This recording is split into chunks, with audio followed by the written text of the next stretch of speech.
네, 축사 감사드립니다. 그럼 이제 오전 세션 시작하겠습니다. 오전에는 한 분의 발제와 토론이 준비되어 있는데요. 먼저 첫 번째 발제는 글로벌 원자력 전략 연구소의 이사장 겸 소장을 맡고 계신 김효정 소장님께서 신형 원자로의 안전 규제 동향과 향후 추진 방향이라는 주제로 발표를 해 주시겠습니다. 김효정 소장님은 노스웨스턴 대학교에서 학위를 하셨고 한국원자력연구소와 한국원자력안전기술원에서 근무를 하셨습니다. 김효정 소장님을 큰 박수로 단상에 모시겠습니다.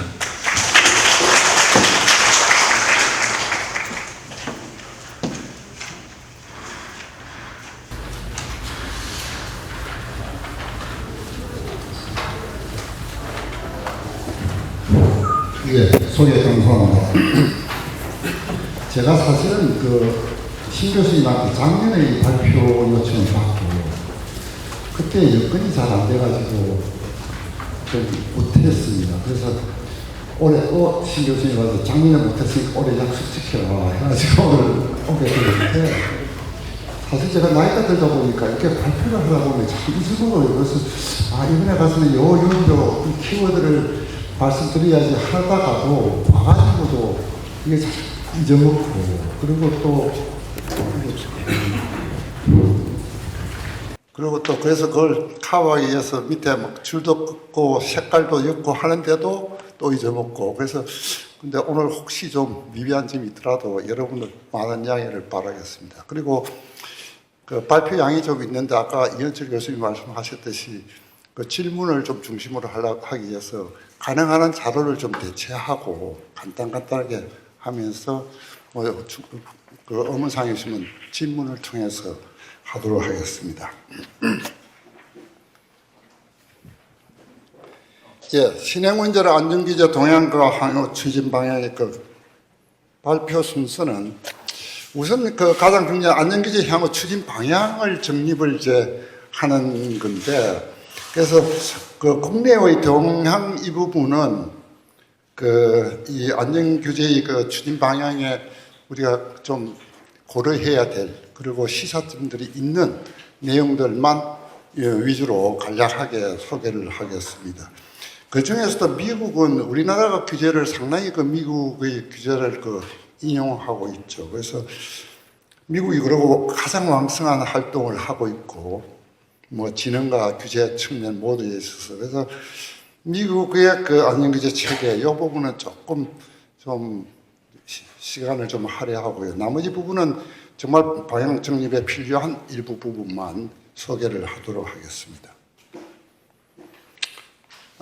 개요에서 신행원자로 개발 추이는 여러분들 대개 아시겠지만 소행, 다수 모듈행, 일체행 이렇게 변하고 있다 이렇게 하는데, 여기서 대개 우리가 이해를 하고 있지만 소행과 다수 모듈행으로 가면서 가장 중요한 것 중에 하나가 다양한 매체를 활용하고 있다. 우리가 비경수라고 하죠. 그리고 또 원자로의 다양한 활용에 초점을 두고 있다. 이 두 개가 앞으로 우리 규제에서 상당히 고려해야 될 요소가 아닌가 이렇게 생각을 하고 있습니다.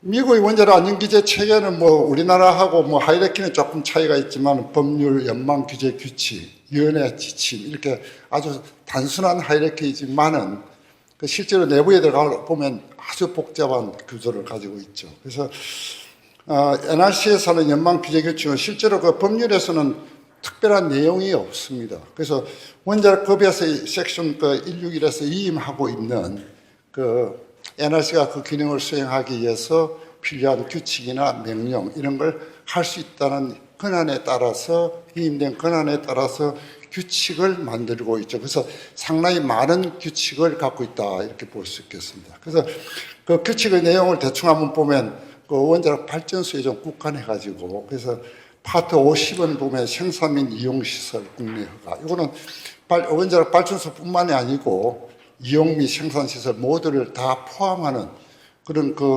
인허가에 관련된 사항에서 굉장히 복잡한 그런 내용을 갖고 있죠. 파트 52는 파트 52 건설허가나 운영허가에 국한된 그런 규칙이라면 파트 52는 그 외의 인허가에 관련된 사항, 예를 들면 조기 부지 허가라든지 이런 것들을 담고 있죠. 그 다음에 이번에 생긴 게 파트 53. 파트 53은 파트 52는 그 인허가 절차에 대한 사항만 명시하고 있지 기술 기준에 관한 사항은 대개가 다 파트 50을 인용하고 있습니다.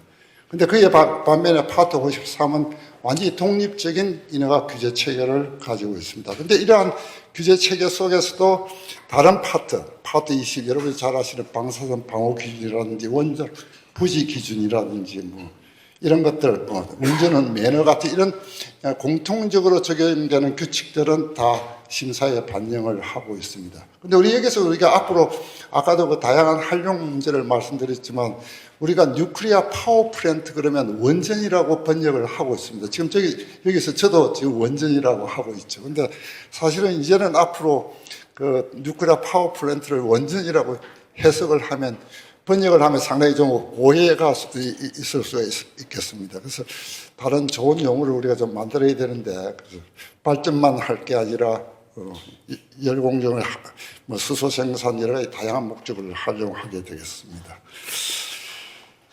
그래서 미국의 신행원자력 규제정책 동향을 살펴보면 크게 우리가 세 가지로 볼 수 있겠습니다.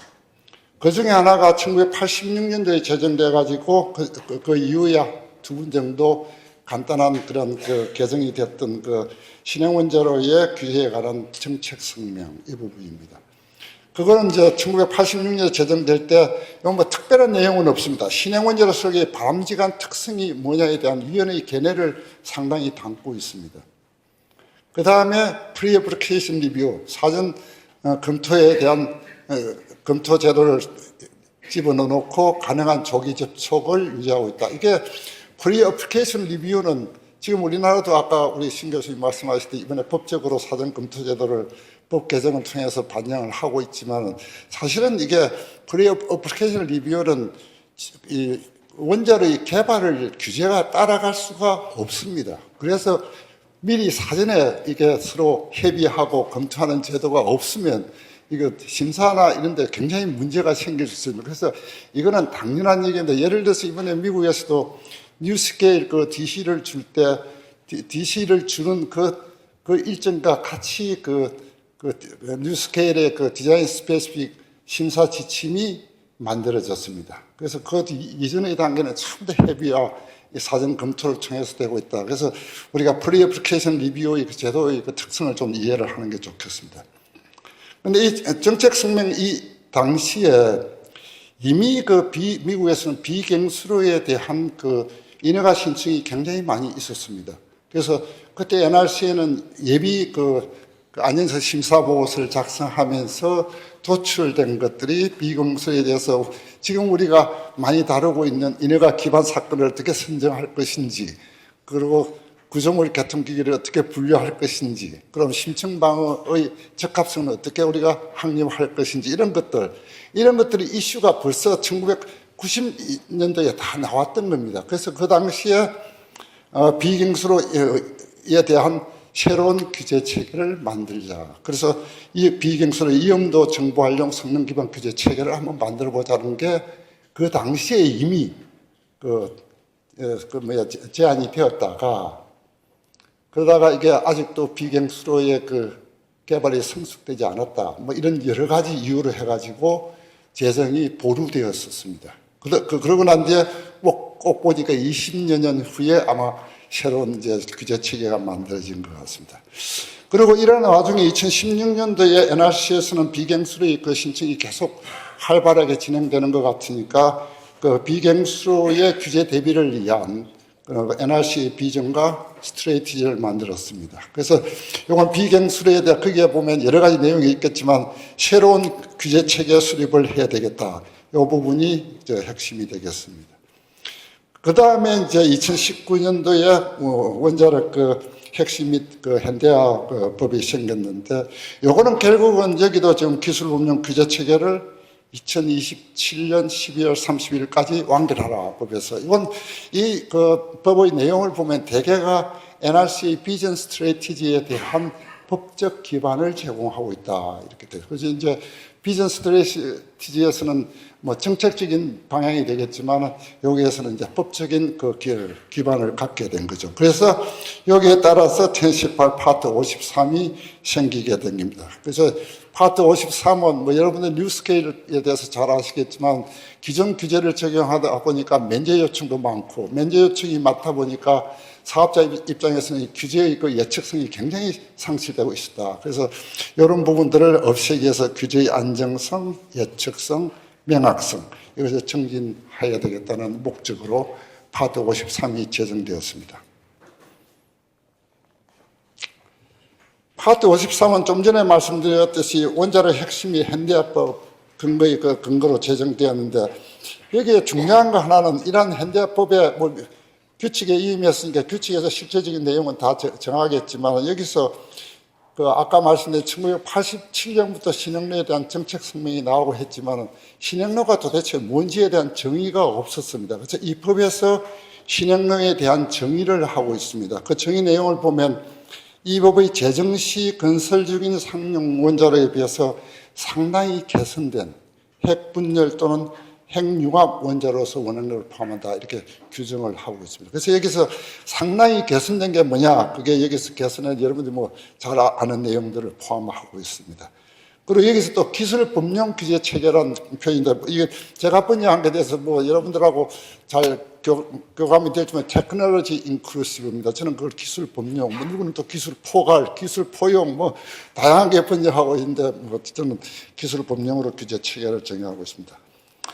다양한 원자력 기술에 적용하기 위하여 유연하고 실행 가능한 평가 방법을 사용. 그래서 다양한 원자력 기술에 적용하기 위해서 이거는 이제 원자력의 노형을 불문하고 그다음에 원자력의 다양한 활용을 불문하고 여기에 적용하기 위한 규제 체계다 이렇게 생각을 하면 될 것 같고요.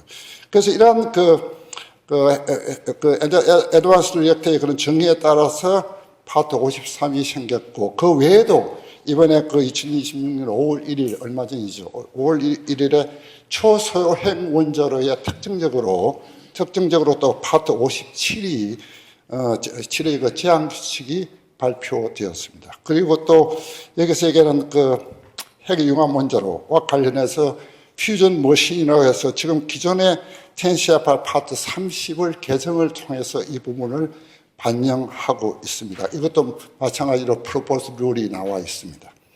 그래서 이러한 파트 53은 2020년 4월에 이제 2019년도에 이 법이 발효되고 난 뒤에 2027년 말까지 신규제 체계를 개발하라 이게 법에서 명시한 데드라인이었죠. 그래서 2020년 4월 달에 규칙 제정 계획을 NRC는 수립하고 위원회의 승인을 받아서 지금 여기 제일 밑에 보면 2026년 3월 25일 날 이게 최종 승인되고 발표됐으니까 약 6년의 시일이 걸리죠. 그동안에 상당히 뭐 내부 이해관계자의 뭐 의견수렴 뭐 아주 많은 활동들이 있었겠죠. 그저 그 중에 하나 좀 살펴봐야 할 만한 게 프레임워크 B. 그러니까 처음에는 규제 규칙의 초안에는 두 개의 프레임워크가 있었습니다. 조금 좀 상세히 좀 설명을 드리겠지만 두 개의 프레임워크로 출발을 했고 근데 뒤에 이건 너무 복잡하다 프레임워크 B를 없애고 A만 가지고 나온 게 지금 현재의 파트 53이 되겠습니다. 그 프레임워크 B가 뒤에 위원회의 그런 위원회의 검토 과정에서 삭제하라 해가지고 위원회가 삭제를 한 겁니다. 그 부분에 대해서는 뒤에 조금 말씀을 드리겠습니다. 파트 53의 접근 방식 유연성과 혁신성. 여러분들 내용만 봐도 잘 아실 거고, 구조적 명료화. 그리고 기존 안전 기준과 일관성을 유지하자 이 부분을 가지고 있습니다. 그래서 내용에 좀 들어가 보면 조금 더 하나씩 좀 설명을 드리겠지만은 설계 기준서하고의 기준은 똑같습니다. 지금도. 예. 그래서 그런 부분들. 그래서 기존 안전 기준과의 일관성을 유지하다 상당히 중요한 그런 원칙이 되겠죠. 그래서 파트 53은 지금 여기서 보시는 바와 같이 11개의 서파트에 244개 조항으로 굉장히 방대한 그런 규칙으로 구성되어 있습니다. 물론 파트 50에 비하면 별거 아니지만 단일 뉴클리어 파워 플랜트에 대해서 본다면 굉장히 많은 양을 가지고 있는 규칙이 되겠습니다. 그러면 이게 이제 좀 이걸 너무 복잡하니까 한번 이거 체계를 한번 구분해 보자. 그래서 이 표를 하나 만들어 보니까 저는 이해가 잘 가는데 여러분들이 이해가 잘 가실지 모르겠어요. 제가 설명 한번 드려보겠습니다. 파트 53의 제일 요점은 발전소 차원에서 만족해야 될 최상위 기술 요건을 규정하고 있습니다. 여기 7개를 규정하고 있습니다. 이 발전소는 이것만 만족한다면 안전하다. 이 7개를 명시하고, 이거 자세히 한번 살펴보니까 상당히 잘 만드는 이런 규칙이다. 그런 생각이 들 정도로 7개를 명시하고, 그래서 설계나 해석을 통해서 이 안전기준을 만족하라. 그게 있고, 그 다음에 그 수명 단계별, 그 부지 선정이나 건설 및 제작, 운영, 해체 단계에서의 특정 그 요건을 통해서 이 부분을 만족하라. 이걸 좀 명시를 하고 있습니다. 그 다음에 인허가 단계별 절차 요건은 서파트 H에서 8개의 인허가 절차에 대해서 상세한 제출해야 될 내용, 유효기간이라든지 갱신은 어떻게 하고, 그 심사는 어떻게 하고, 이런 내용들을 상세히 수료를 하고 있습니다. 그래서 이렇게 보니까 제일 특징적인 거, 최상의 안전 요건을 만족하기 위해서 설계 및 해석 요건, 수명 단계별 기술 요건을 수립하고 그걸 만족하게끔 하고 있다. 이게 아주 특징적인 요소가 되겠습니다. 정책에 나오는 이 용어는 이 용어를 이해 못하지 새로운 용어들, 이 용어를 이해 못하면 다음에 나오는 이 내용들 이해를 못해서 여러분들 이 정도는 좀 내용을 봐가면서 했으면 좋겠다. 그래서 설계 사양, 프로그램적 관리, 특별치, 요거는 있던 문제. 등급 분류도 지금과 약간 좀 다른 방식, 허가 기반 사건도 지금과 약간 다른 방식, 약간 다르지만 실제로 대비를 시켜보면 유사하게 가고 있다는 겁니다. 그 다음에 성능 척도, 그 다음에 또 특별히 나오는 게 이제 성능 기준으로 기반으로 가다 보니까 기능적 설계 기준이라는 말을 하고 있습니다. 이거는 그 구조물 개통기기의 성능에 대한 척도를 규정하고 있다. 이런 새로운 용어들을 많이 쓰고 있고, 이 용어들이 요건 하나하나에 계속 나오고 있다는 걸 말씀드리겠습니다. 그럼 기술법, 그래서 다 할 수는 없고, 기술법령 안전 요건은 뭐고, 그리고 설계 및 해석 요건은 뭐냐, 요것만 간단하게 좀 말씀을 드리도록 하겠습니다. 설계 기준, 사고 안전 기준, 요거 익스클루전 에리아에서 25렘 똑같습니다. 기존하고 우리나라도 이거 도입을 하고 있죠. 계속 똑같은 기준을 설정하고 있어. 그렇죠. 근데 여기서 이제 보면 표현이 아주 재미있습니다. 이게 성능 기반으로 가고 있는 겁니다. 제한구역에서 개인의 설당치, 제한치를 만족하는 설계 사양 및 프로그램적 관리를 제공하라는 거예요. 그러니까 이 기준을 만족할 수 있도록 구조물이나 개통 컴포넌트를 제공하고, 그 다음에 프로그램적 관리, 프로그램의 이행을 위한 인적 조치를 규율하는 절차서 이런 것들을 제공하라는 겁니다. 그 역은 뭐냐면 이런 설계 사양과 프로그램적 관리를 통해서 이 요건을, 기준을 만족하라는 겁니다. 아주 간단합니다. 그럼 설계 사양은 뭐냐? 너희들이 원자력의 특성에 따라서 만들어라는 겁니다. 우리 지금 기존의 우리나라 법도 그렇지만 보면 각종 계통이 다 있습니다. 근데 그거는 갱수리에 특정된 것이지, 이게 다양한 원자로 노형으로 가면 이게 도대체 어떤 계통이 있는지도 알지 못하는 상태. 그래서 너희들의 사업자의 그런 원자로 특성에 따라서 설계 사양을 만들어 보라는 겁니다. 그게 마찬가지로 설계 기준 사고 외의 허가 기반 사건의 안전 기준에도 똑같이 하고 있는데, 여기 설계 기준 사고는 기존과 똑같이 결정론적 방법으로 하는데 반해서 여기서는 이 수치를 하지 않고 위험도 성능 목표를 충족하고 포괄적 위험도 척도를 입증하는 그런 설계 사양과 프로그램적 관리를 제공하라는 겁니다. 그럼 이 위험도 성능 목표는 뭐냐? 그러면 포괄적 위험도 척도는 뭐냐? 명시하지 않고 너희들이 원자로 특성에 따라서 제시해 보라는 겁니다.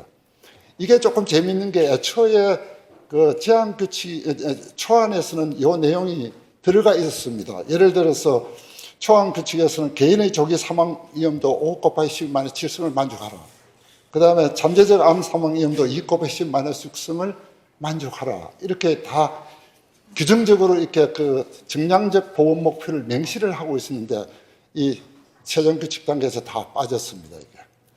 그래서 너희들이 이러한 그 성능 목표를 설정하고 포괄적인 척도를 설정하고 이 너희들이 설정한 이 그 목표와 척도를 만족할 수 있도록 설계 사양과 프로그램적 관리를 제공하라 이렇게 하고 있습니다. 예. 그게 두 개의 안전 기준이 되겠습니다. 그 다음에 허가하기 위해서 발전소에서 일어날 수 있는 모든 사고를 식별하라. 이게 이제 하나의 또 요건이 되겠습니다. 그리고 여기서 약간 특별한 건데 안전기능, 심층방어 이게 약간 특별한 거죠. 사실은 우리가 그 안전기능, 그 심층방어 우리 설계할 때 다 고려하는 것들이죠. 근데 이걸 발전소 차원에서 올려놓았다는 겁니다. 이게.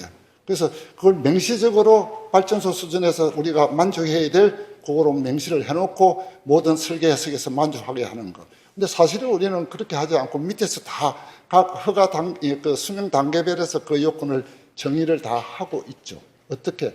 규정적으로. 예를 들어서 그 심층 방어 그러면 물리적 다중 방패. 우리 규정에 보면 해결료, 피복제, RCS, 경락 건물의 그런 물리적 방어 개념을 다 가지고 있습니다. 그 다음에 다단계 방어의 측면에서 사고 예방 완화 이거 다 명시를 하고 있습니다. 근데 그걸 발전소 수준 제일 위로 올리겠다는 겁니다. 그리고 설계나 이런 사양이나 이런 것들을 그걸 만족하게끔 하라는 겁니다. 그 다음에 기본 안전 기능, 우리가 IAS도 그렇고 우리도 일반적으로 알고 있는 Fundamental Safety Function이라고 그러죠. 그거 하면 세 가지 있지 않습니까? 반응도 제어, 열 제거, 또 잔열 제거, 그 다음에 방사선 물질의 방출 제어.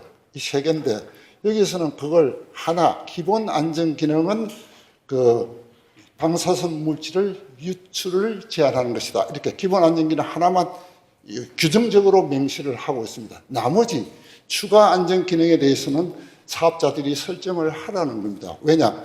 이게 다 원자로의 노형에 따라 다르기 때문에 원자로의 특성에 따라서 설정을 하라는 겁니다. 예시를 주고는 있습니다. 반응도 제어, 열 생성, 열 제거, 화학적 상호작용 이런 그 예시를 규정 속에서 두고는 있습니다. 그래서 결국 방사선 물질의 유출 제한이니까 결국은 잠재적 소의 결말, 개인의 피폭성이나 아까 설계 기준 사고에서도 봤지만 그런 것들을 기본 성능 목표로 규정을 하라는 겁니다. 예. 그리고 나머지 그 정상 운전이나 운전 종사자 보호 이 부분은 기존의 그 접근 방식과 동일하게 하고 있습니다. 파트 20을 인용하고 있고요. 기존과 똑같이 하고 있습니다. 그 다음에 설계 및 해석 요건에서 아까도 말씀드렸죠. 설계 사양을 제공하라는 거, 이거. 그래서 안전기준을 충족하도록 인적 조치 및 프로그램 관리와 연계해서 설계 사양을 제공하라. 이 설계 사용은 그 LB 동안 안전기능 충족을 보장하라. 이게 아주 심플합니다, 이게. 그 다음에 나오는 게 그러면 이러한 그 설계 사양의 기준이 뭐냐. 설계 기준 사고에 대한 기능적 설계 기준. 요 밑에 보면 설계 기준 사고 외의 허가 기반 사건에 대한 기능적 설계 기준 요 부분을 정의를 하고 있습니다. 그래서 DBA 그 안전기준 충족을 위한 그 설계 기준 요거는 기존에 우리가 파트 50의 어펜딕스 그 A에 있는 그 55개의 그 GDC 요거하고 일관성을 갖고 그 대응될 수 있는 부분이 되겠습니다. 그렇지만 GDC A에 그 어펜딕스 A에 있는 거는 이거는 그 경수에 대한 것들이지 이게 다양한 원자로 노형을 커버하지 못하니까 여기서는 따로 그 원자로의 특성에 맞게끔 기능적 설계 기준을 정의하라는 겁니다. 이것도 마찬가지로 정상 운전 파트 20을 만족하는 설계 사양에 대한 그 기능적 설계 기준을 구비하라 이렇게 아주 심플하게 이렇게 정의를 하고 있습니다. 너무 심플해가지고 이거 어떻게 사업자들은 여기에 대해서 어떻게 대응하지 하고 있는데 거기에 대응하는 걸 편안하게 하기 위해서 규제 지침이 발언되고 있습니다. 근데 이 외에 이제 설계 요건 13개의 세부 요건을 규정하고 있습니다. 이 내용을 보면 지금 우리가 기능적 설계 기준을 하라 이렇게 이제 기능적 설계 기준 충족을 보장하기 위해서 다양한 설계 요건을 여기에 주고 있고, 그 내용은 여러분들 파트 50에 보면 우리나라 기술 기준 규칙에서도 마찬가지로 대개의 기존 요건과 유사한데, 다만 기술 법령성 기준으로 이걸 이 정리를 하고 있다는 겁니다. 그 내용을 보면 SR로 분리된 안전 관련으로 분리된 설계사항 합의 코드 및 표준을 사용해 설계하라. 설계가 과정에서 안전과 보안을 함께 고려하라. 뭐 이런 것들. 그리고 추가되는 게 화학적 재해로 인한 보건이나 이런 것도 좀 추가되어 있고, 그래서 13개의 내용들. 이 내용들 자세히 보면 기존의 것들하고 다 거의 유사하면서도 단지 기술 법령으로 되어 있다는 겁니다. 근데 여기서 지금 최종 규칙에서 하나 한 게, 지금 이렇게 저희가 대행 상운용 항공기 충돌에 관한 요건, 지금 우리가 다루고 있는 거 똑같은 거, 파트 51호, 50.15하고 내용이 그대로 이렇게 성능 기반으로 들어가 있는데, 이 부분이 최종 규칙에서 삭제가 되었습니다. 그리고 해석 요건은, 이 해석은 설계 기준 사고와 설계 기준 외의 허가 기반 사건으로 구분해가지고 해석을 하게 하고, 설계 기준 사고에 대해서는 기존의 결정론적 방법으로 안전 관련 개통과 인적 조치만 고려하여 보수적으로 입증하라. 기존과 똑같습니다. 단지 DBA 외의 허가 기반 사건에 대해서는 각 사건에 대한 평가 기준을 정의하고 확률론적 위험도 평가로 안전 기준을 충족하라. 그래서 PRA를 수용하라는 게, 설계 기준 사고를 제외한 모든 사고를 해석하기 위해서는 PRA를 활용하라는 게 이 해석 요건의 기본이 되겠습니다. 그래서 이 DBA 외의 LB에 대해서는 각 사건의 평가 기준에서 방사성 핵종의 제한, 방백 건전성으로 빈도와 결말을 고려하라. 이거 우리 다 하고 있는 겁니다. 우리도 어떤 사건에 대해서, 거기에 대해서 최대 압력은 얼마 이하에 돼야 된다, 해결료는 손상되지 말아야 한다, 이런 것들 다 우리가 지금도 하고 있죠. 그렇지만 그걸 규정적으로 하는 게 아니라 여기서는 설계자들이 이걸 제시해보라, 이겁니다. 그리고 또 하나, 여기서 특징기는, 지금까지는 이런 확률론적 해석을 하기 위해서는 PRA 기법을 사용했는데, 여기서는 SRE, 시스테매틱 리스크 이발레이션 해가지고 체계적인 리스크 위험도 평가, 이렇게 해가지고 좀 창의적이고 핵심적인 이런 다른 방법이 있다면 그걸 제안해보라. 이번 최종 규칙에서 새롭게 들어간 내용입니다. 그래서 PR의 이해에도 위험도의 체계적 평가를 추가로 허용하겠다는 게 이번에 제안 마지막 규칙에서 들어가 있는 내용입니다. 그 다음에 안전등급 분류와 특별처리, 이 부분은 좀 안전등급 분류가 지금 기존하고는 상당히 좀 다르게 되어 있죠. 3개. 근데 3개만 하라는 건 아니고, 적어도 안전 관련, 비안전 관련이나 안전에 중요한, 그리고 안전에 중요하지 않은 이 3개를, 적어도 이 3개는 포함해야 된다는 겁니다. 분류해서. 그 다음에 안전기능 설정 식별과 특별처리 설정하는 방법에 대해서 설명을 하고 있고요. 그 다음에 지진공학은 기존의 파트 50의 어펜딕스 A와 동일한 방법으로 규정을 하고 있습니다. 예, 이상이 이제 그 뒷부분은 여러분들 또 인허가 절차 같은 거 해봐야 상당히 지루하고, 그리고 대개가 내용이 특별한 내용을 빼고는 비슷하니까. 그래서 종합적으로 여기 파트 53 특정 주제별 신규와 변경된 규정들이 뭔지를 한번 정해보면, 파트 53 규칙의 적용의 범위를 우리가 다양한 산업적 응용이라고 딱 못을 받고 있습니다. 그래서 전에는 없이 그냥 또 할 수도 있었지만은 지금은 다양한 산업적 응용을 강조를 하고 있습니다. 그 다음에 초소형 원재로 특정 규정으로, 여기서 파트 53에서 좀 특징적인 요소는 자립형 완화 시설, 셀프 릴라이언트 미티게이션 퍼실리티와 인터랙션 디펜던트 미티게이션 퍼실리티, 이게 2개로 구분합니다. 그건 뭐냐? 하나는 오퍼레이터 액션이 이게 안전기준을 만족하고 심층방을 이행하고 한데 인적 조치가 전혀 들어가지 않는 발전소를 우리가 자립형 완화 시설, 그리고 인적 조치가 필요한 기존의 그런 것들. 근데 파트 57에 보니까 이 표현이, 여기는 영어가 좀 이상하다 그랬는데, 파트 57에는 그 초소형 원자로에 대한 거기는 가봤더니 이 내용이 그대로 있는데 표현이 다르게 되어 있습니다. 자립형 완화 시설은 오퍼레이터 인디펜던트 퍼실리티. 오퍼레이터가 관여 안 해도 되는, 아주 표현이 말만 봐도 좀 무슨 뜻인지 알게끔 오퍼레이터 인디펜던트 퍼실리티. 그 다음에 또 하나는 오퍼레이터 디펜던트 퍼실리티. 오퍼레이터가 개입을 해야 되는, 이렇게 두 개를 나누고 거기에 대해서 일반 매너, 마찬가지로 파트 57에도 똑같이 일반 매너를 부여하고 있습니다. 이 일반 매너는 지금 여러분들 뭐 아시는 파트 55, 우리나라도 매너 제도가 있듯이 거기에 요건을 따라야 되지만 요거는 시설의 허가 소지자가 발급해서는 여러 가지 요건을 만족하면 발급해주고 NRC에 보고하는 이런 일반 매너 제도를 도입을 하고 있습니다. 그리고 모든 원자로의 다소기 특징으로 뭐 설계해서 이런 데서 발전소 원자로의 수 이런 것들을 고려하는 게 있고요. 그 다음에 제작 원자로의 공장 해결로 장정 규정이 이제 들어가 있는 거죠. 그래서 이 부분이 들어가 있는데, 여기 재미있는 거는 지금 해결로 장전, 보관, 운송 또는 허가에 명시한 인계 예방을 위한 설계 사양을 구비하라. 인계가 되면 이거는 운영적인 원자로가 되고 가동적인 원자로가 되니까 인계를. 근데 이게 재미있는 거는 처음에는 이게 제한 규칙에는 두 개의 독립된 물리적 인계 예방 미케니즘을 설치하라 이렇게 딱 명시를 하고 있습니다.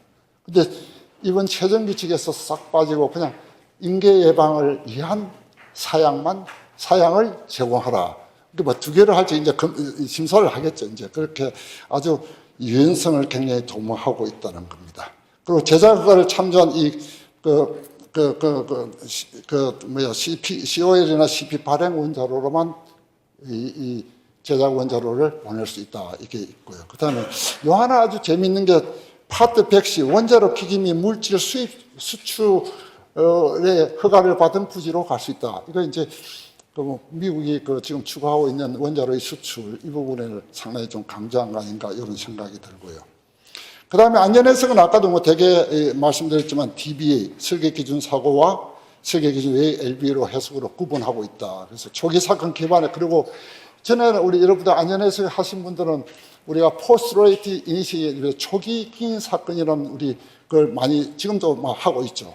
이제 그게 아니고 사건 경위 PRA에서 얘기하는 이벤트 시퀀서 요걸 따라서 해석을 하라 이게 되겠습니다.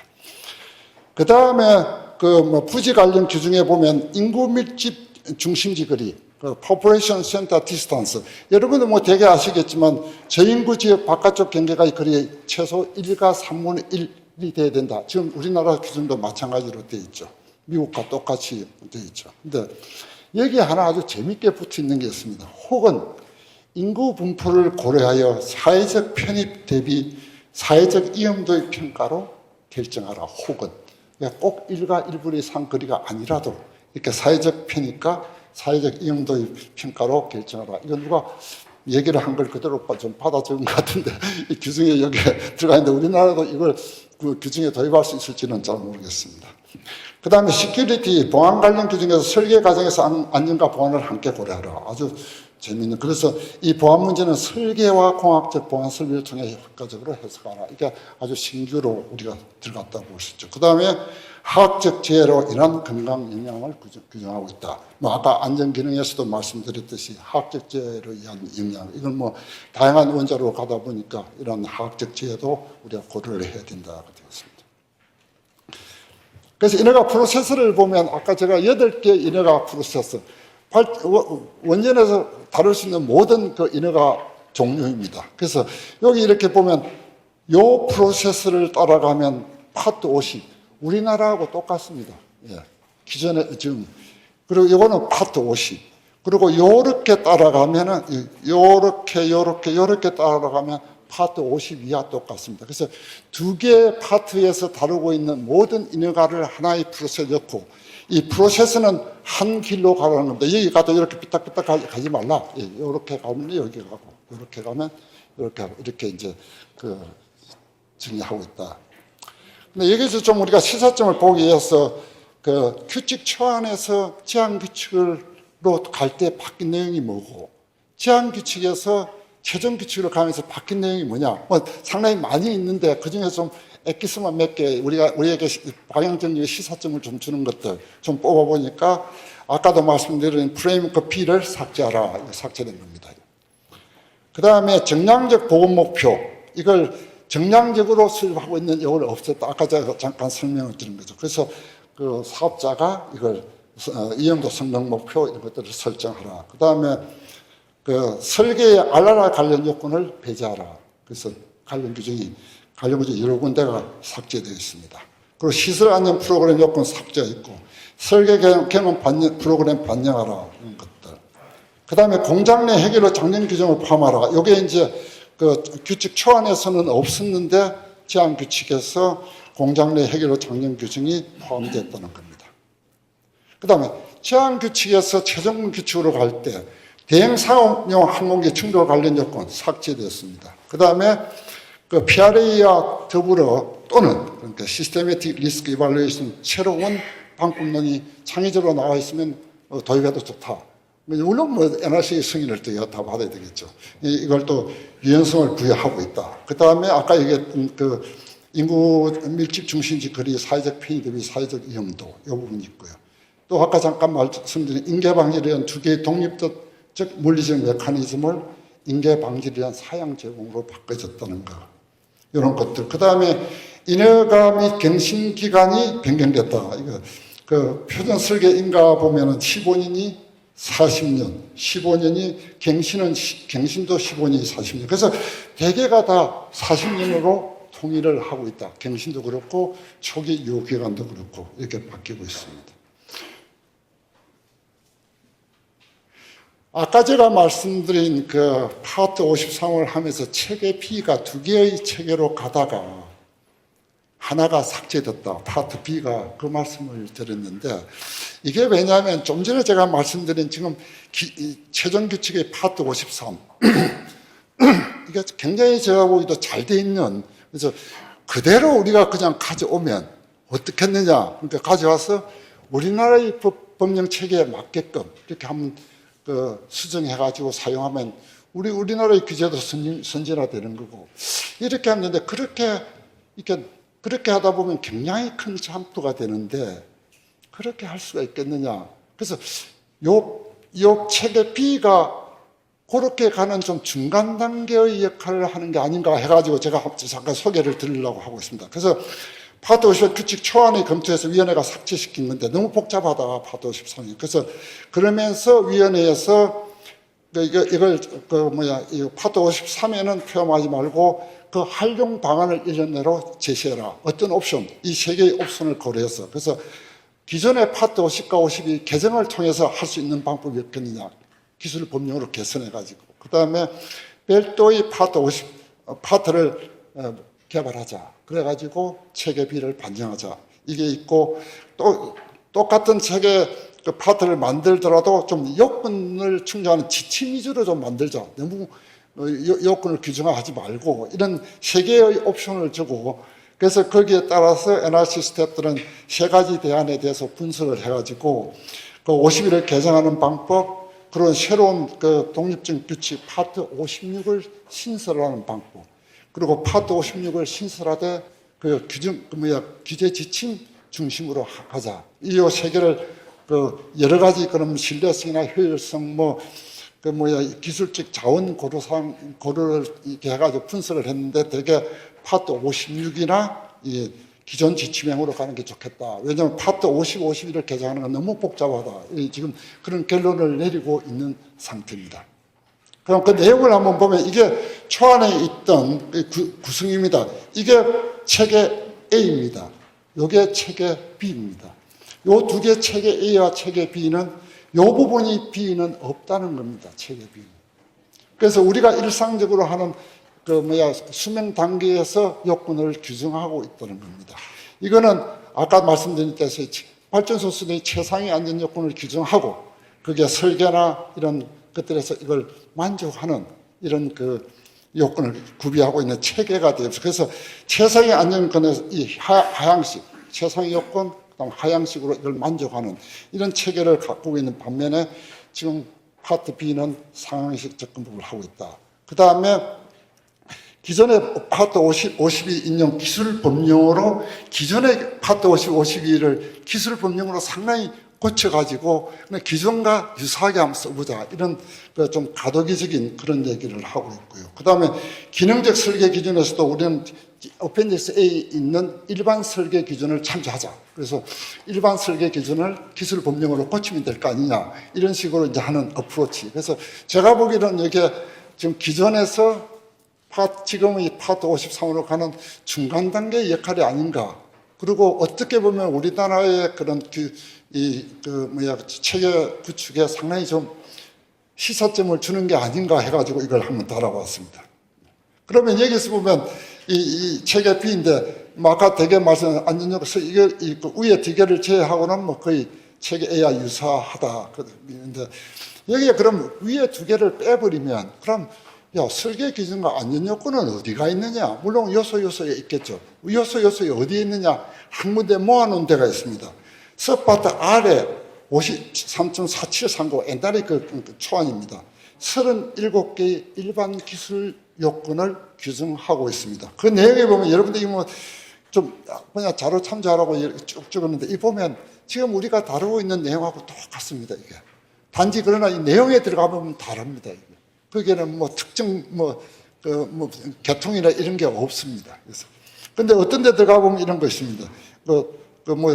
ECCS 냉각계통 성능 이런 것들 지금 기존에 쓰고 있는 이런 것들은 아니다. 앞에 예외 조항을 두고 수냉각 원자로의 요건에 대해서는 이런 것들을 고려하라. 이렇게 예외 조건으로 해가지고 또 명시하고 그래서 상당히 가도기적인 그 요건을 설정하고 있다는 겁니다.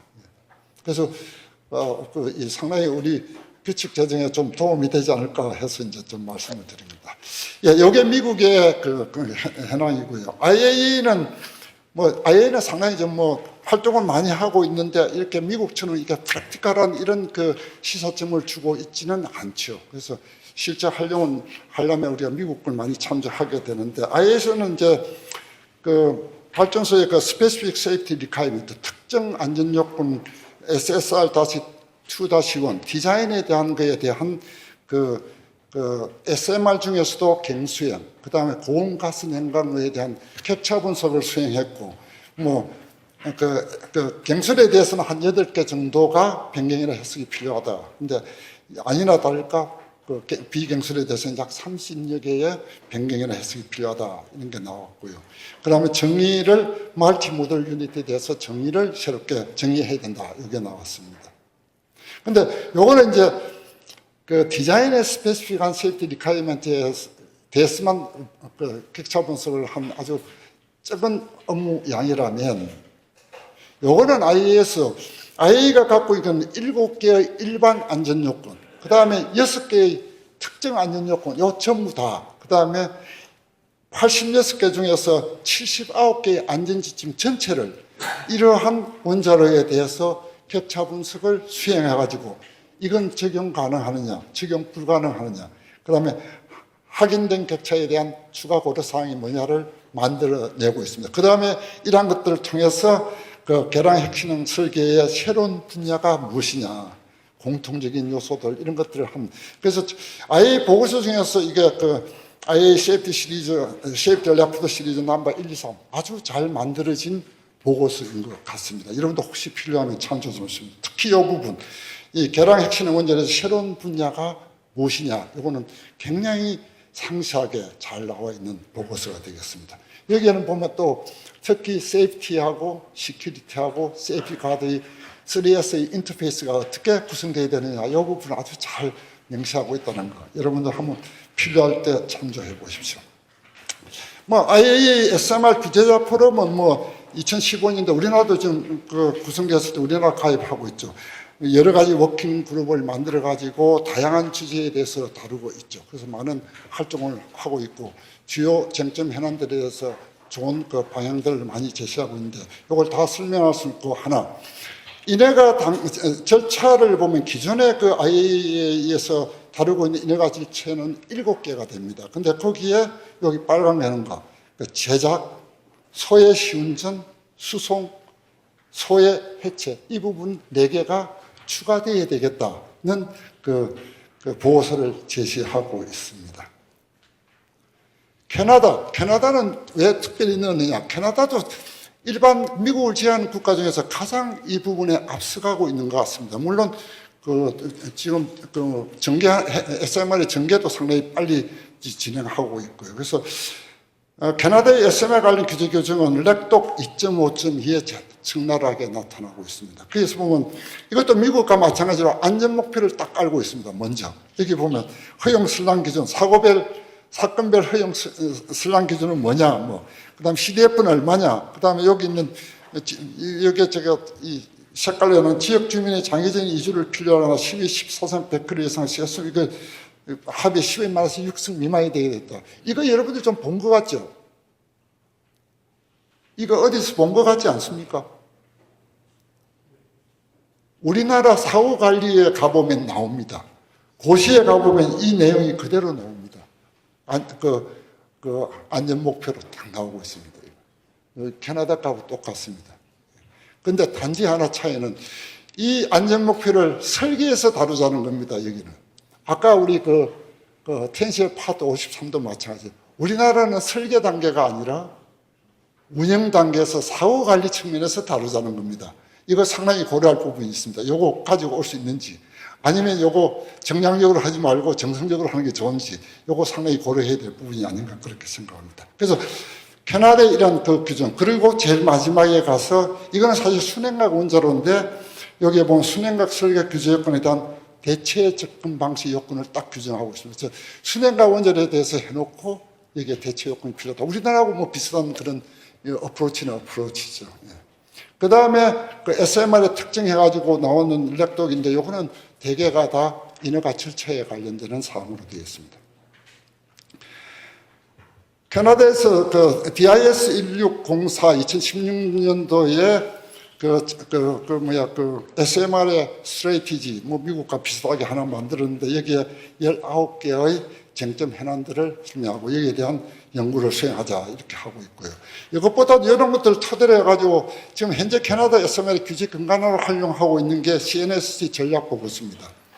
이게 2017년도에 최초 발행하고 계속 이게 실행 계획을 구체화하고 있는 건데 여기 핵심 요소는 뭐냐?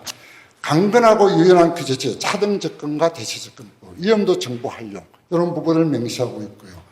주요 내용을 보면 특정 냉각제나 해결에 상관없이 안전 목표 달성에 집중하는 기술 중립적 접근을 한다. 그리고 원자로의 크기, 복잡성, 내재된 위험도에 따라 규제 요건을 차등 적용한다. 이 캐나다의 기본 베이스가 되겠습니다. 일본은 간단하게 말씀드립니다. 일본의 규제 체계는 우리나라하고 정말 하이라키는 비슷합니다. 근데 이 법률 시행령 시행규칙 하면 거의 같습니다. 하이라키가 같다, 내용이 같다는 게 아니고. 근데 위원회 규칙으로 들어가면 완전히 달라집니다. 우리나라 위원회 규칙, 발전용 원자로하고 이런 거에 대해서 두 개의 기술 기준 규칙이 있습니다. 원자로 시설, 방사선 관련되는 거. 근데 여기는 위원회 규칙이 약 45개가 있습니다. 재련, 가공, 다 각각의 분야별로 해가지고 각각 몇 개씩 해가지고 45개의 규칙으로 나눠지고 있습니다. 그거는 체계가 되겠고, 그럼 원자로 규제법에서 원자를 어떻게 구분하고 있느냐? 발전용 원자로와 발전용 이외의 원자로로 구분을 하고 있습니다. 그래서 발전용 이외의 원자로를 시험 연구용 등 원자로라고 명칭을 쓰고 있습니다. 지금 이렇게 시험 연구용 원자로 가보면 이거는 발전용 원자로 이외의 원자로다 이렇게 딱 정의를 하고 있습니다. 그래서 실용 발전용 원자로에 관련된 규칙으로 이렇게 설치, 운전, 이치 구조 및 설비, 이치 구조 및 설비는 우리나라의 기술 기준 규칙하고 아주 유사합니다. 그 다음 시험 연구용 등 원자로, 그러니까 발전용이 외의 원자로에 대한 원자로 관련 규칙을 주고 있고, 근데 여기 재미있는 것은 요 발전용 원자로 외의 그런 원자로에 대한 규칙을 하면서 실제 내용에 들어가 보면 선박용에 설치하는 것은 제외한다 되어 있습니다. 이거는 조금 이따 좀 보여드리겠지만 이 해상으로 가면 상당히 차이가 있다. 이렇게 볼 수가 있겠습니다. 그래서 선박에 설치하는 것은 제외한다고 하고 있습니다. 그래서 이렇게 애국고 간단하게라도 이렇게 들여다보면 기술 법령, 뭐 성능 기반, 확률 논증, 다수 모델 이러한 그 규제 안전 규제의 추이가 변하고 있다. 근데 기술 법령이냐, 뭐 위험도 기반이냐, 뭐 위험도 정보를 활용하느냐, 성능 기반이냐 이거는 원자로의 노형이 다양화되고 원자로의 용도가 다양화되면서 당연한 일이 된다 이렇게 볼 수가 있겠습니다. 왜냐하면 다양한 원자로의 특성을 모르면서 마음대로 이렇게 규정을 만들 수는 없기 때문이 되겠죠. 물론 뭐 특정적으로 어떤 특정 원자로에 대해서 어떤 특정 용도를 명시하고 그게 특정적으로 만들 수는 있겠지만은 그렇지만 대개 추이가 이렇게 바뀌고 있다는 겁니다. 그러면 이 외국에서 이렇게 하는 동안에 우리나라는 그럼 그냥 놀고 있는 건 아니었죠. 우리나라도 많은 일을 하고 있었죠. 물론 그 ISMR 경수로지만 SMR에 대한 인허가를 대비해서도 그렇고 그래서 뭐 아까 우리 심윤숙 교수님도 말씀 사전 설계금도 제도라든지 이런 많은 일들을 하고 있어요. 여기서 특별히 보이는 것 중에 하나가 원자로 안전규제 기술기준 규정 체계 정비 계획안을 마련했다는 겁니다. 즉 내용은 뭐냐면 킨스의 규제 지침을 위원회의 규제 지침으로 올리겠다는 겁니다. 아주 옛날부터 킨스의 규제 지침에 대한 위상을 정립하자 이렇게 했는데 사실은 그 기술 기준의 상세한 부분은 킨스의 규제 지침에 다 있었거든요. 그런데 이 위상을 정립해야 된다고 했는데 이번에 그 정비계획 안에 보니까 킨스 규제 지침을 위원회의 규제 지침으로 올리겠다. 아주 바람직한 어프로치 아닌가 그렇게 생각하고 있고요. 다만 이 위원회는 지금까지는 규제 전문기관의 지침이었던데 반해서 이제는 규제 기관의 지침이 되면 이 재정과 유지관리에 굉장한 그 신경을 씁니다. 미국 랩 가이드 그냥 만들어지는 거 아닙니다. 굉장히 복잡한 절차, 심지어 간부의 개제까지 합니다. 그렇게 만들어지는 절차인데 우리나라 이제 바람직하게 올리기는 올렸지만 여기에 재정과 유지관리에 대한 절차를 잘 만들어야 되지 않을까 싶고요. 그다음 SMR 규제 정책 관련해서 아까 뭐 심윤숙 교수님도 잠깐 말씀드렸지만 그 규제 체계 로드맵 이걸 수립을 하고 있다. 그래서 뭐 원안법도 개정하고 이게 SMR 기준 규칙도 기술 기준 규칙도 만들겠다. 근데 그리고 이런 것들 뒷받침해서 지금 안전 규제 기술 개발 사업이 많은 기술 개발이 수행되고 있는데 제가 퀸스에 있을 때 그 원자력 규제 기술 개발 부장을 제가 꽤나 오랫동안 했는데 그때 우리 이현철 교수님도 많이 도와주시고 했는데 지금처럼 이렇게 그 규제 연구에 많은 돈이 투입한 거는 정말 처음인 것 같습니다. 굉장한 많은 돈이 투입되고 있다. 뭐 원한이 능력이겠지만은 그래서 여기에서 나오는 그 결과들이 상당히 저도 기대된다. 그래서 그 기술 기준을 우리가 새롭게 수립할 때 이 연구 결과가 상당히 도움이 될 수 있지 않을까. 물론 뭐 어떻게 만들었냐에 따라서 다르겠지만 그렇게 보고 있습니다. 그래서 우리가 우리나라의 그런 그 규제 방향 이걸 하기 위해서 우선 우리나라의 규제 규정의 현 주소를 한번 쳐다보자. 그래서 그걸 한번 검토해 본 겁니다. 그래서 두 개로 구분합니다. 대개 인허가 절차를 다루는 시행령, 법 시행령 시행규칙과 기술 기준 두 개를 분리해가지고 한번 다뤄봤습니다. 원자력 안전법 시행령 시행규칙을 보면 대개의 규정은 다양한 원자로 노형이나 용도에 대해서 적용이 가능하다. 그리고 또 적용 배제 규정도 일부 갖고 있고. 근데 원자로 용도에 갔더니 우리나라는 발전용 원자로 연구용 예구 원자로 입출하면 간단히. 그러니까 발전용과 연구용 원자로로 딱 국한을 하고 있습니다. 거기에 대한 요건만 있습니다. 해상용 적용할 수가 없습니다. 옛날에 미국의 텐셜 파트 50 발전용이라고 명시가 없습니다. 그러니까 적용해가지고 사바나 해상용도 만들고 허가하고 뭐 이런 게 있었는데 우리나라는 발전용 원자로와 연구용 원자로 요건만 있지 다른 용도에 대한 그거는 없습니다. 그래서 제가 보기로는 이게 전에 어디 이제 회의에서 제가 그 말을 했는데 그럼 발전용 원자로를 상업용 원자로로 바꿔버리자. 상업용 원자로면 뭐 수소를 생산하든 해상으로 하든 발전을 하든 다 쓸 수 있지 않겠느냐. 그래서 상업용 원자로 하면 군사용과도 구분되고, 이 우리 원자로 안전 부분 상업용만 다루겠다. 군사용은 다루지 않겠다. 이런 것도 되고, 그래서 그러면 이제 우리가 상업용 원자로에 대한 정의가 필요하다는 거고.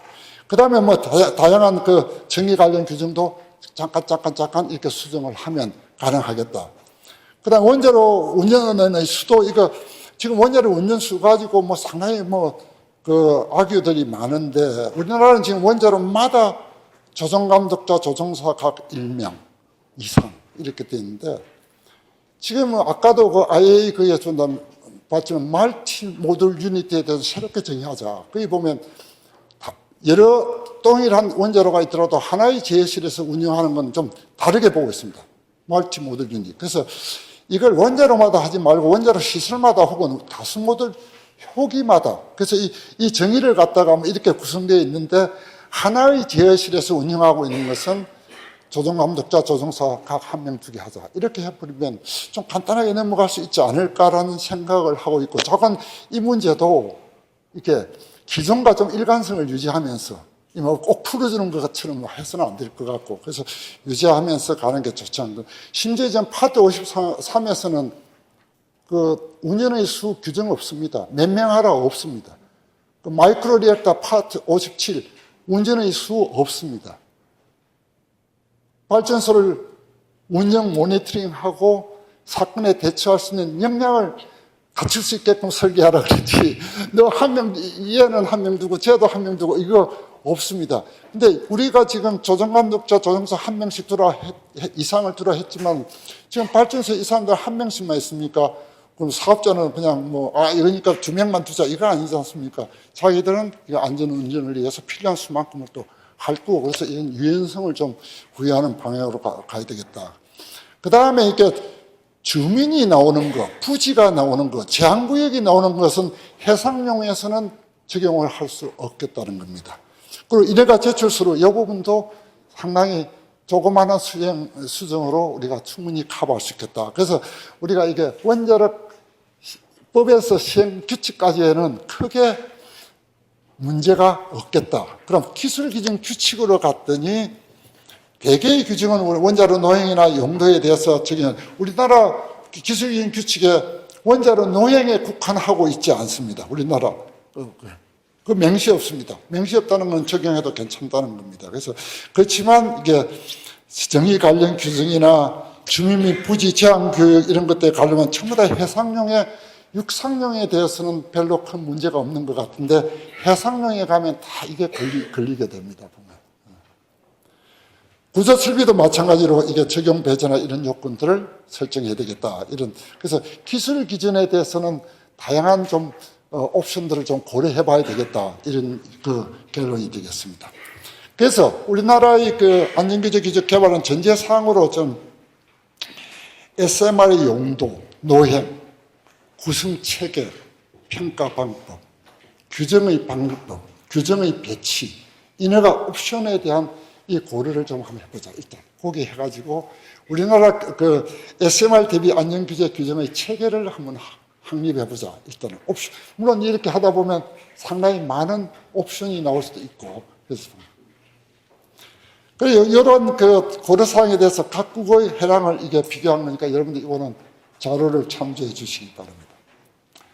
그리고 SMR 특성을 받는 기술적인 쟁점 사항을 보면, 제가 안전목표 평가와 설계 운영, 보안 비상 관점에서 쭉 보는데, 이 부분들이 정립이 되면, 혹은 기존과 똑같이 쓰든지, 여기에 대해서 또 다른 외국의 해랑을 고려해가 시사점을 반영해서 좀 수정을 하든지 해가지고 일관성은 유지하되 새롭게 만드는 이런 방향 정립이 된다면 워딩을 만드는데도 훨씬 도움이 되겠다. 그래서 이 부분을 우리가 방향 정립을 해야 되겠다. 그래서 SMR 규제 기준 개발 기본 방향은 기존 규제의 일관성을 유지하자. 그리고 안전 수준 제고.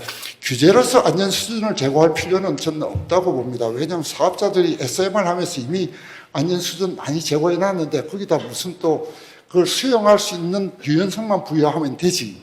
거기다 또 뭐 규제를 해가지고 하는 건 별로 좋은데, 자, 어찌됐건 통해서 안전 수준을 제고하자. 그 다음에 요게 이제 두 번째 요것도 중요한 거로 보는데 원자를 다양한 활용에서 타 관련 법령과의 조화, 규제 관할 건지 특히 해상 원자로에 대해서 규제 관할 건 문제 이런 것들 이런 상당히 우리가 고려해야 되고 나머지 부분들은 대개 뭐 우리가 일반적으로 알고 있는 그런 것도 있고 창의적 핵심 기술 수용, 유연성 제고 이런 부분들 이러한 기본 방향을 바탕으로 기본 고려 사항과 쟁점 사항을 분석해서 좀 이 부분 옵션을 설정해보자. 우리나라 SMR 규제 체계의 구성은 어떻게 됐으면 좋겠느냐.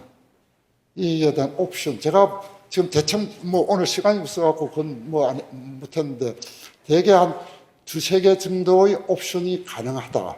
그래서 그 부분에 대한 그 옵션을 설정하고 여기에 대해서는 특별히 그 전문가들의 의견수로 그게 필요하다. 나 그걸 이걸 통해서 로드맵을 수립하고 기술 개발을 간다면 쟁점 현안이 우리가 대충 방향이 정립되면 실제 기술 기준 개발의 워딩 작업은 그렇게 어렵지 않다 이렇게 보고 있습니다. 예, 이상 발표를 마치겠습니다. 조금 시간이 오버된 것 같습니다. 죄송합니다. 시간이 조금 오버된 관계로 질문은 한 분만 좀 받도록 하겠습니다. 간단하게 질문해 주시면 감사하겠습니다. 네, 우리 김영란 박사님께서.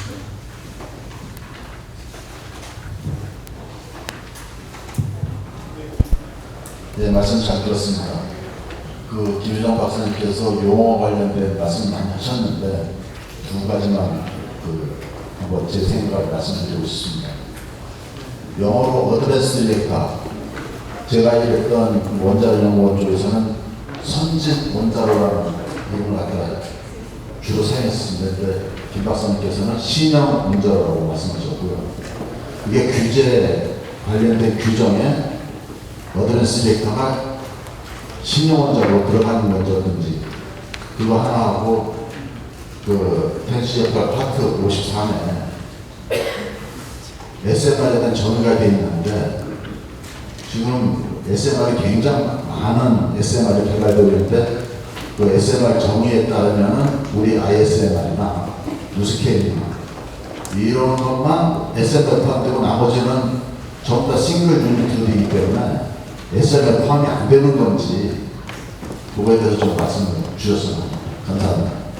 예, 제가 이게 자료를 만들면서 프로그램이 나오길래 이거 봤더니 다 선진 원자로라고 하는데 제가 유독 신행 원자로에서 이거 끝없이 이거 사람 이상한 사람 아닌가 그렇게 생각이 듭니다. 저는 선진 원자로나 신행 원자로 똑같습니다. 근데 제가 신행 원자로 쓰는 이유가 제가 1990년대 초에 킨스의 신행로 평가실이 생겼습니다. 그때 아마 우리 연수 교수님이 계시는 G7 가제로 APR 1400, G7 가제 개발하면서 킨스의 신행로 평가실이 생겼고, 그때 신행로라는 표현을 그때부터 계속 써왔습니다. 근데 그 뒤에도 계속 쓰고 있더니 어느 날 이렇게 선진원자로 보니까 원안위에 선진원자로가 생기고 부터 이게 선진원자로로 한 2년 됐으니까 선진원자로가 생기지 바뀌었더라고요. 지금도 여러분들 우리나라 영어 사전에 보면 애드반스 뉴클리어 파워 신형 발전소라고 되어 있습니다. 그래서 이게 어느 게 어긋나를 떠나서 제가 쓴 거는 이제 선진원자로 쓰면 바꿔야 되겠죠. 이런 뭐 다른 다 그렇게 하다 보니까 습관적으로 이렇게 쓰다 보니까 그렇게 되는데 그건 뭐 똑같은 거고 SMR에 관해서 말씀이 그러나 똑같습니다. SMR 정의 자체가 그렇게 얘기하고 있지 않습니다. 아까 말씀드린 것처럼 SMR 정의는 큰 모듈에 그걸 얘기하는 거지 뭐 하나의 유닛이냐 두 개의 유닛 이걸 얘기하고는 있는 건 아니니까 아까 말씀드린 거 다 포함됩니다. 네, 좋은 발표해 주신 우리 김현동 박사님께 다시 한번 큰 박수.